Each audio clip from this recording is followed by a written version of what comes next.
અને ડુંગળીના ભાવ ન મળતા આ ખેડૂતની વેદના તો જોવો, કારણ કે જેને ખર્ચો કર્યો હોય એને ખબર હોય, બાકી તો એમ. મારું નામ કલ્પેશ રફાળિયા, મોટા મુંજિયાસર મારું ગામ છે. હાલની અંદર સોયાબીન હતા મારે, એમાં પણ હાથમાં કાંઈ નથી આવ્યું. કપાસમાં એમ થયું છે. હાલ ડુંગળી 15 વીઘાની મારી છે, હાલમાં ઊભી છે, એમાં ભાવ નથી. બધા યાર્ડમાં જાણવા છતાંય 70 રૂપિયાની બોરી માગે છે.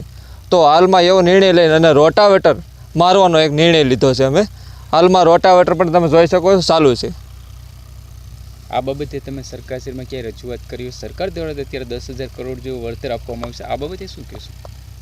વળતરની તો ખરેખર વાતું છે, ક્યાંય કોઈ વસ્તુ આવી નથી. અને વળતર કેટલું કાપી શકે કે વળતર અંદાજિત આપે તો હવે અત્યારે અમે ગયા વર્ષના અત્યારે અમારે આવ્યા હતા તો 50 વીઘા જમીનની અંદર 10,000 રૂપિયા ખાલી આપ્યા હતા.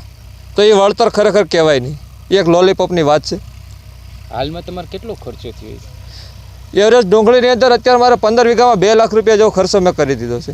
70 થી 80 હજારનું તો બિયારણ શરૂઆતમાં વાવેતર થયેલું છે.